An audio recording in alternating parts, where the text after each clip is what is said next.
Bonjour, je suis Michael Palombo, consultant chez ERP Link. ERP Link est un éditeur d'une suite applicative de Business Intelligence pour les ERP. Le premier ERP concerné fut le ERP M3 Movex de la société Infor. ERP Link veut développer la Business Intelligence du monde industriel et de la distribution. Pour ce faire, il fut entamé il y a plus d'une dizaine d'années une démarche assez originale. Nous nous sommes rendus compte que chez la plupart de nos clients du monde industriel et de la distribution, les indicateurs concernés étaient toujours les mêmes, quels que soient les clients. Donc nous avons consulté à ce moment-là nos consultants internes, nos clients, des universitaires, pour mettre au point une certaine exhaustivité des indicateurs qui nous paraissaient absolument indispensables pour l'analyse d'une telle société. Suite à cette étude, le livrable a défini les indicateurs souhaités et on a décidé de développer ces applicatifs. Cet applicatif avait aussi un objectif touchant les PME, c'est que tout le monde puisse, du directeur général aux opérationnels sur le terrain, accéder rapidement à l'information, accéder, analyser, restituer l'information générale, du haut de la pyramide au détail, sans difficulté et sans avoir à manipuler plusieurs outils. Nous nous sommes attachés bien sûr à nous connecter à l'ensemble des modules de l'ERP M3 et ceci aboutit à 5 domaines, les domaines clients, le domaine fournisseur, le domaine manufacturing, le domaine des stocks, le domaine de la logistique. L'architecture technique, il nous a fallu faire un choix bien sûr de produits sous-jacents à notre valeur ajoutée et nous avons décidé d'utiliser les technologies de Microsoft. Pourquoi ? Pour construire un data warehouse et des bases multidimensionnelles pour pouvoir accéder à des applications très métiers, nous avons besoin d'un outil, un ETL, qui nous permette d'extraire les données. Il faut savoir que quand vous avez une base SQL Server, cet outil est intégré, il s'appelle SQL Server Integration Services. Donc on a besoin de stocker les informations d'un data warehouse, donc SQL Server. Ensuite, on a besoin d'agréger de l'information et d'apporter à l'utilisateur la possibilité de multiples croisements. Il nous fallait donc des bases multidimensionnelles.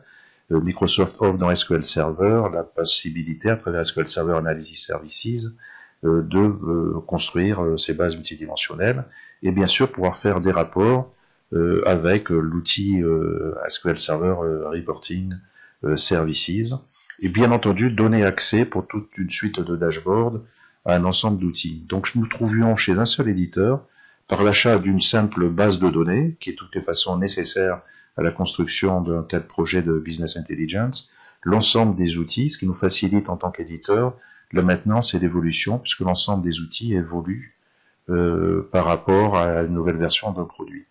Ce n'est pas le cas chez d'autres éditeurs. Le deuxième point, bien sûr, il y avait un aspect coût touchant le domaine des PME, mais on voulait avoir un produit sous-jacent qui ne soit pas trop onéreux, ce qui est le cas.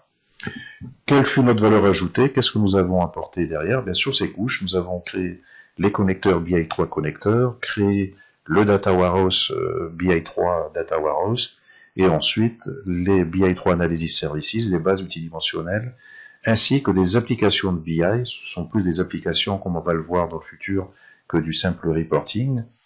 Vous allez avoir aussi la possibilité, à travers un outil end-user, de pouvoir faire vos propres requêtes éventuellement, bien que ce soit très peu nécessaire dans notre offre. Et bien sûr, toujours un espace de liberté avec Excel et la construction des dashboards avec les différents outils offerts par Microsoft. Tout d'abord, comment va fonctionner un utilisateur donc dans l'entreprise? Un manager va disposer de dashboards et à partir de ces dashboards, il va voir des choses qui vont aller bien ou qui vont aller mal. Ensuite, il va lui-même ou s'adresser à quelqu'un d'autre pour avoir des explications. Dans ce type de dashboard, on ne peut pas représenter des choses très dans le détail parce que ce serait illisible et puis de toute façon, ça n'aurait aucun intérêt. Un manager va avoir des choses à son niveau. Par contre, il est nécessaire ensuite d'aller plus loin et d'analyser les informations. Dans notre société, bien la personne, le directeur général s'appelle Monsieur Abra Raccourcix, Et c'est notre chef, vous vous en doutez. Et je vais lui céder la parole pour voir comment est-ce qu'il fonctionne. Avec ses dashboards qu'il peut avoir d'ailleurs sur du multiplateforme, aussi bien sur Windows que sur son portable, que sur son smartphone. Donc, il peut avoir bénéficié, quel que soit l'endroit où il est, de toutes ces informations. Je passe donc la présentation, Monsieur Abrara-Coursix, qui va nous dire comment est-ce qu'il fonctionne. Je me connecte maintenant sur le portail des tableaux de bord. J'ai à ma disposition les tableaux de bord BI3 existants. Je choisis par exemple celui-ci.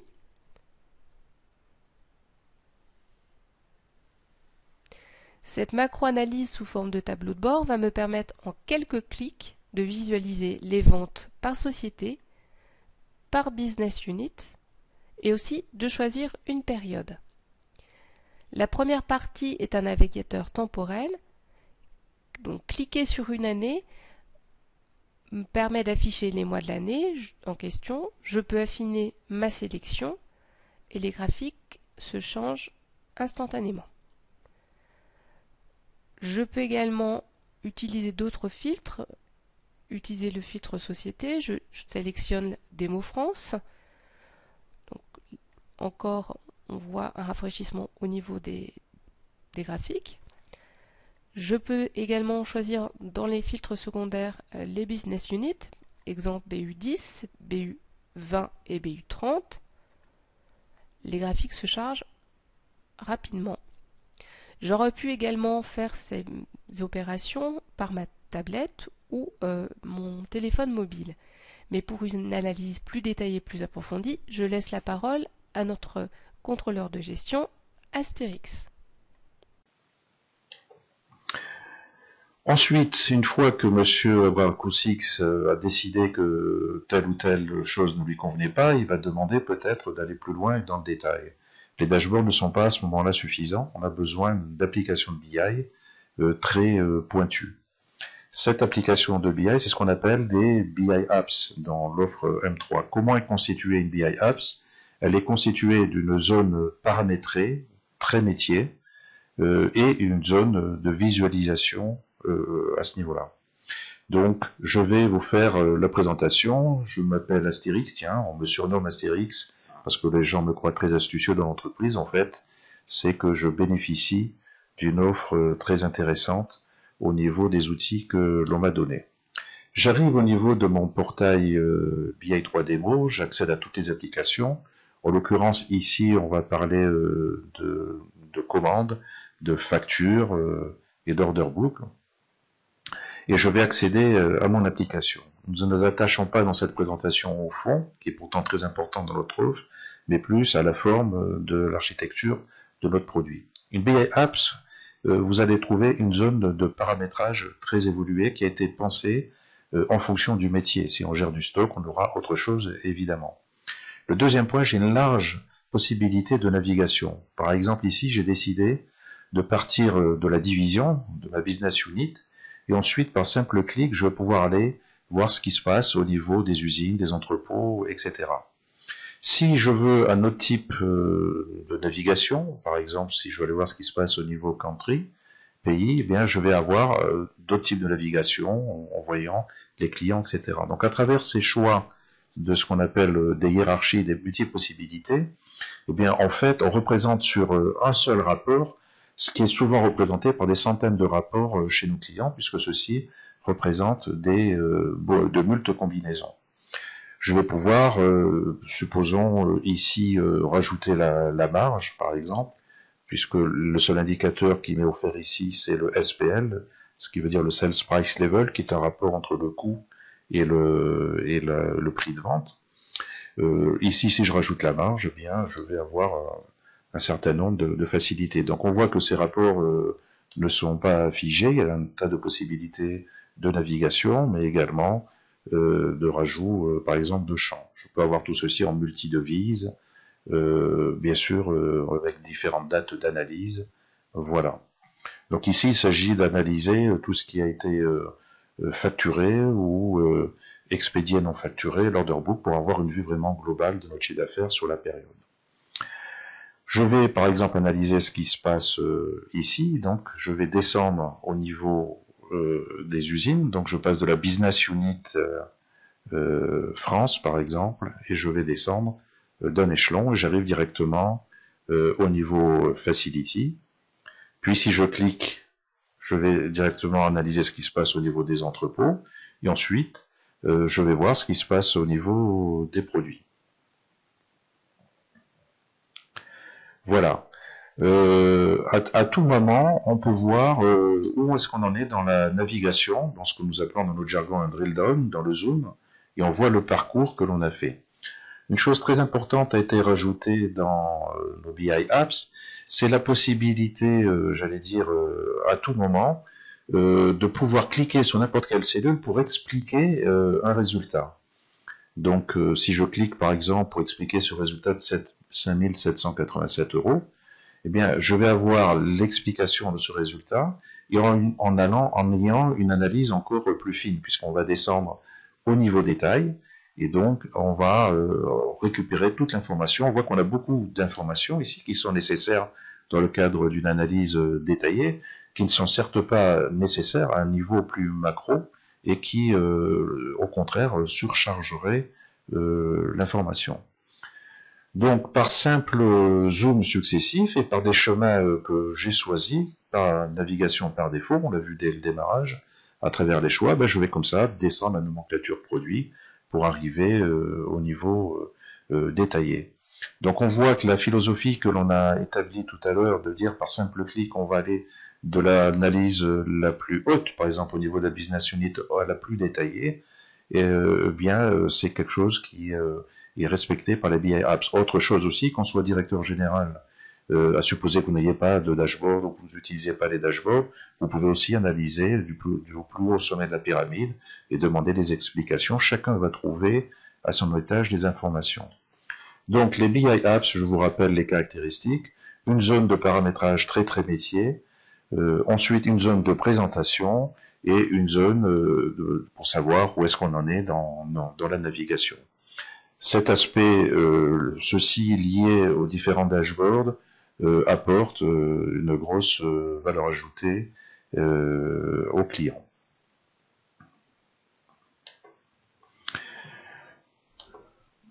Donc, on voit bien qu'on a bien une analyse top-down qui va se faire de la business unit au détail. Et on voit aussi, c'est bien représenté par une pyramide, que plus on descend, plus on va avoir d'informations utiles à un niveau opérationnel, mais qui surchargerait à un niveau plus haut. Ensuite, on va aussi laisser un espace de liberté aux utilisateurs à travers Excel, dans lequel vous allez pouvoir construire ce type de dashboard. Je me propose d'ailleurs de vous faire une présentation pour vous montrer la facilité de manipulation, sachant que les données ne sont pas dans Excel, mais Excel sert de visionneuse pour attaquer les bases métiers multidimensionnelles. Bien que BI3 nous permette d'avoir différents types d'analyses, on l'a vu, dashboard, BI Apps, etc., BI3 va offrir la possibilité à certains utilisateurs avertis, en particulier ceux qui utilisent beaucoup Excel, de pouvoir faire leur propre tableau très aisément. C'est ce que je vais vous montrer dans cette présentation. Donc on va partir d'un tableau vierge, l'idée étant toujours de travailler sur la partie Invoice and Order Book du module client. Si je suis autorisé, je vais pouvoir me connecter à ma base métier. Voilà. Donc, on voit bien que les données ne sont pas d'ores et déjà dans Excel, mais que Excel, en fait, accède comme une visionneuse de la base métier. Ici, on retrouve ce qu'on appelle les tableaux croisés dynamiques, en fait, qui sont une vue de ma base multidimensionnelle.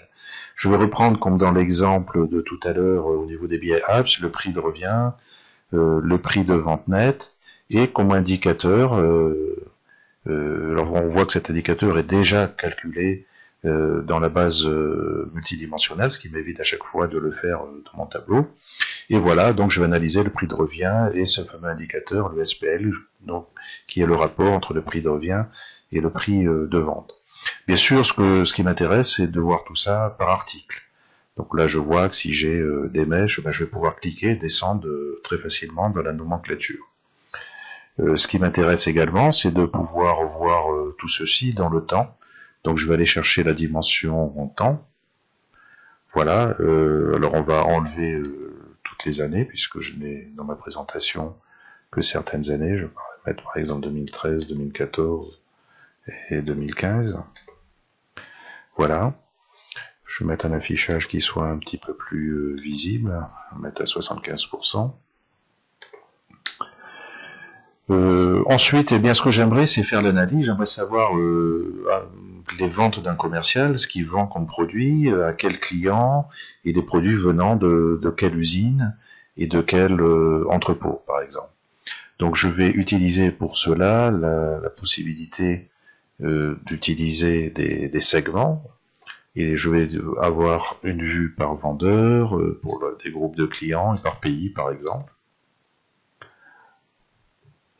Voilà, donc je vais mettre les pays là, les vendeurs là, et les clients là. Et comme je vous l'ai dit tout à l'heure également, je veux rajouter également une vue concernant les entrepôts et les usines, ce qui va me permettre, par exemple là j'ai l'entrepôt, et je vais prendre, voilà, ces deux segments. Voilà.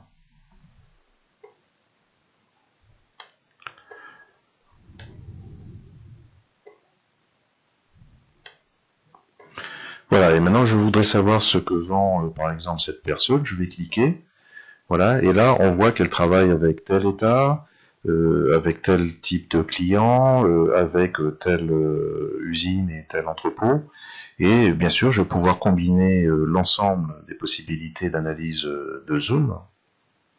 Je vais enlever par exemple ce tableau pour qu'on ait quelque chose de plus intéressant à voir.